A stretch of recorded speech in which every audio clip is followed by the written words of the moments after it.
Sicurezza per le pazienti, per chi lavora e per le famiglie, miglioria dei servizi e rispetto delle direttive.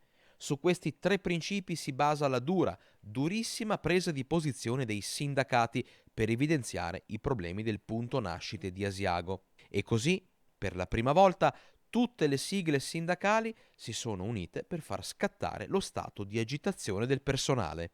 Ultimamente le ultime assenze hanno portato ad avere delle carenze importanti di personale e mettere a rischio la dotazione organica.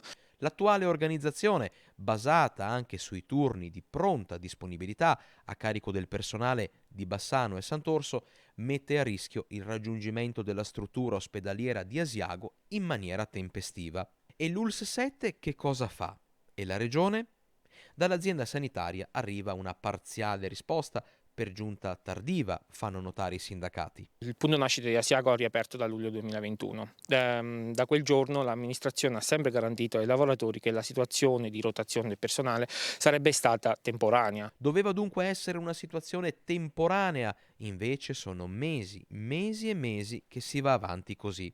E l'assunzione di 5 ostetriche non ha minimamente risolto i problemi. Le assunzioni deliberate devono ancora essere chiamate e quindi devono accettare effettivamente l'incarico presso la sede di Asiago.